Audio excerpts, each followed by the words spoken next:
Hello net aspirant, कैसे हो आप सब? कैसी चल रही है आपकी तैयारी? आई होप आप सब बहुत अच्छे होंगे।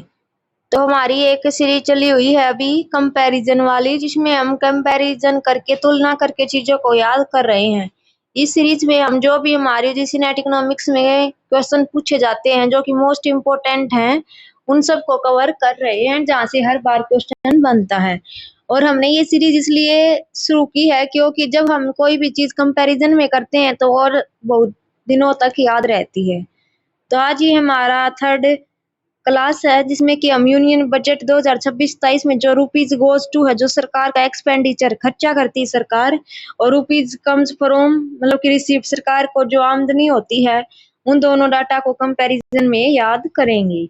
ये फिगर बहुत ही इंपॉर्टेंट है क्योंकि यहाँ से हर बार क्वेश्चन पूछ आता है, और ये आता है हमारा क्रोनोलॉजी में लगाना कि क्रोनोलॉजी में लगाओ, असेंडिंग ऑर्डर में बढ़ते क्रम में लगाओ या डिसेंडिंग घटते क्रम में लगाओ। तो ऐसे आपको ये याद करना है क्योंकि यहाँ से हर बार क्वेश्चन पूछा जाता है। तो आज हम अपनी क्लास को स्टार्ट करते हैं। रुपीज गोज टू, पहले हम बात करते कि खर्चा क्या है सरकार का। तो इसमें सबसे ज्यादा हमारा स्टेट शेयर ऑफ टैक्स जिसमें कि 22% है। इसके बाद इंटरेस्ट पेमेंट है दूसरे नंबर पे, जिसमें 20% एक्सपेंडिचर करती है सरकार, ये फर्स्ट नंबर पे है। फिर है हमारी सेंट्रल सेक्टर स्कीम जिसमें कि 17% सरकार का खर्चा होता है। इसके बाद आता है हमारा डिफेंस। डिफेंस को चौथे नंबर पे रखा गया है 11%। इसके बाद है हमारा central surd scheme 8%, fifth number पे। इसके बाद जो हमारा finance commission and others transfer वो 7% है। अदर एक्सपेंडिचर भी 7% है। और मेजर सब्सिडीज को 6% दिया गया, और सबसे कम सिविल पेंशंस को दिया गया है 2%। तो ये आपको क्रोनोलॉजी में लगानी आएंगी और आपको ये करना है। इससे पहले जो हमारा फिगर था उसमें इंटरेस्ट पेमेंट फर्स्ट नंबर पे था, अभी ये हमारा सेकंड पे शिफ्ट हो गया है। तो आप सबको ये डाटा याद रखना है। फिर हम बात करते हैं हमारे रुपीज कम्स फ्रॉम, रिसिप्ट क्या है हमारी, सरकार की आमदनी कहाँ से होती है। तो इसमें सबसे ज्यादा पहले है हमारा बोरोइंग एंड लाइबिलिटीज। बोरोइंग से होता है 24%, फर्स्ट नंबर पे हमारा ये है। फिर है corporation tax. Corporation tax 18% income आती है सरकार को, सेकंड नंबर पे। सेकंड नंबर पे हमारा है, एक मिनट रुकिए, इसको हम रिमूव कर देते हैं।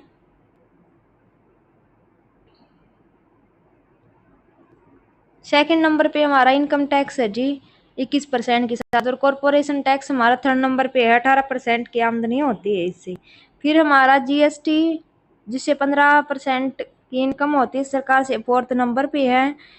नॉन टैक्स रेवेन्यू से 10% की आमदनी होती है, फिफ्थ नंबर पे है।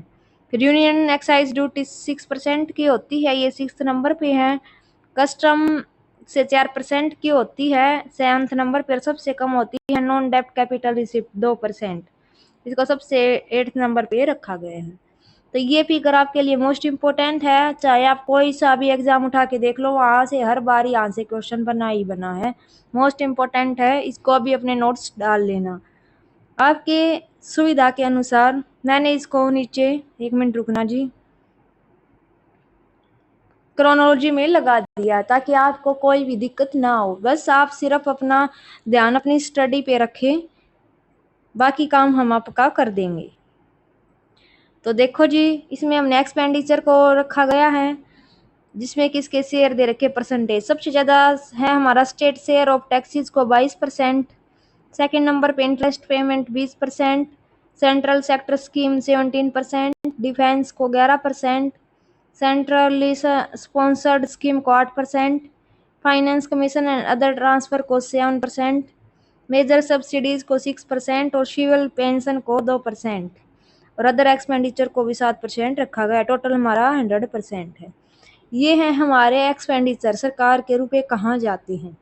तो ये टेबल मोस्ट इम्पोर्टेंट है, ऐसे ही क्रोनोलॉजी में लगा लेना और याद कर लेना कि इसके बाद कौन सा एरिया है जिसको कितना मिला है एलोकेशन। फिर हम बात करते हैं कि रिसिप्ट क्या क्या है सरकार की।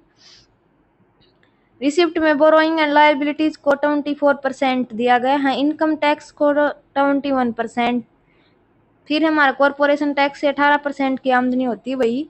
जीएसटी एंड अदर टैक्सेस से 15%, नॉन टैक्स रेवेन्यू से 10%, यूनियन एक्साइज ड्यूटी से 6%, कस्टम से 4%, नॉन डेब्ट रिसिप्ट से 2%। इसको आपको क्रोनोलॉजी में ऐसे ही याद करना है, ये क्रोनोलॉजी में ही दिए गए हैं, इसको आप सभी अपने नोटबुक्स में नोट डाउन कर लेना। ये मोस्ट इम्पोर्टेंट है दोनों, हर बार यहाँ से क्वेश्चन बनता है।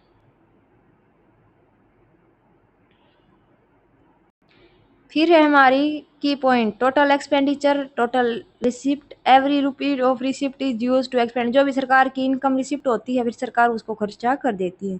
सोर्स है हमारा यूनियन बजट, जो अभी रिसेंट फरवरी में आया था 2026-27, मिनिस्ट्री ऑफ फाइनेंस द्वारा ये दिया जाता है और गवर्नमेंट ऑफ इंडिया इसे पब्लिश करती है। तो ये था हमारा आज का बहुत ही मोस्ट इम्पोर्टेंट टॉपिक, जिसको हमने कंपैरिजन में पूरा कर लिया है। इससे नेक्स्ट वीडियो में हम ऐसे ही जो इम्पोर्टेंट टॉपिक है उसको लेके आएंगे। आपको हमारी क्लासेस या सीरीज ये कैसी लगी, अपना फीडबैक ज़रूर दें। एक मोस्ट इम्पोर्टेंट बात ये है कि हम लाइव आएंगे संडे को। आप टाइम बता देना कि किस टाइम हम लाइव आएँ। संडे को हम लाइव सेशन लेंगे जिसमें हम आपके सबके जो डाउट सॉल्व हैं उनको करेंगे, कि जो भी आपको डाउट हैं वो आप बता देना। और एक आप हमारी वीडियो आप कमेंट ही नहीं कर रहे, जब तक आप इंटरेक्शन नहीं करोगे तो हमें क्या पता चलेगा कि आपकी नीड्स क्या हैं, आपको हम क्या प्रोवाइड करें। मैं बस अपनी तरफ से ऐसे ही देती रहती हूँ कि हाँ चलो ये अच्छा होगा, मैं अंदाज़ा लगाती हूँ सिर्फ, जो मेरे को अच्छा लगता है मैं सिर्फ वही पढ़ाती हूँ। तो आप भी अपना आइडिया दें कि आपको कौन से टॉपिक से चाहिए, आपको ये सीरीज कैसी लगती है।